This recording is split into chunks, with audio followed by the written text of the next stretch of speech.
आपका Vivekananda online academy के YouTube channel में।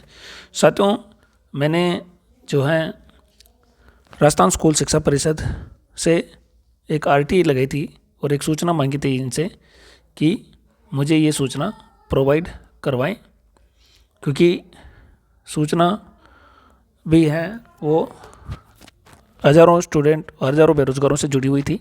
ठीक है, ये राजीव गांधी विद्या भवन द्वितीय तल डॉक्टर राधाकृष्ण शिक्षा संकुल परिसर झेलन मार्ग में मैंने लगाई थी।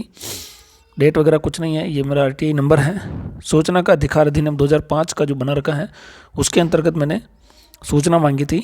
ये आप लोग देख सकते हैं, इसके अंतर्गत क्या सूचना थी वो भी मैं आप लोगों को बताऊंगा, और क्या सूचना मिली या नहीं मिली है, क्या वाजिब सूचना थी या नहीं सी।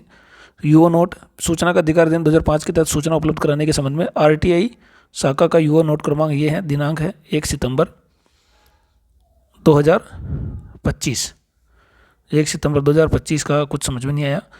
उपरोक्त विषय निवेदन है कि सूचना के अधिकार नियम 2005 के तहत श्री मुरलीधर अपील संख्या ये थी, दिनांक 7 जनवरी 2025 के संबंध में सूचना चाहिए गई।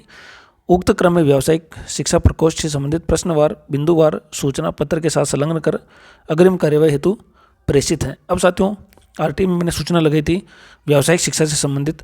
अब और जब मैंने सूचना लगाई थी तब ये सविता शर्मा जी उपायुक्त पंचम थे, उपायुक्त आरटीआई राजस्थान स्कूल शिक्षा परिषद। आप लोग देख सकते हैं सूचना जो मुझे क्या मिली है वो आप लोग देखकर खुद हैरान हो जाओगे कि क्या इन मैंने जो सूचना के लिए प्रश्न था मेरा, क्या इन 10 कंपनी की जानकारी उपलब्ध हो सकती है।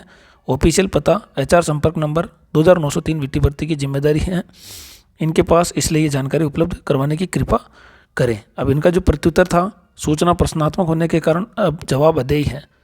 अब ये साथियों मिला था, हो सकता है मुझे वापस से आरटीआई लगानी पड़े, या मैं अब आरटीआई का मैंने पहली बार ही आरटीआई लगाई है साथियों, मेरा ये आरटीआई लगाने का प्रथम।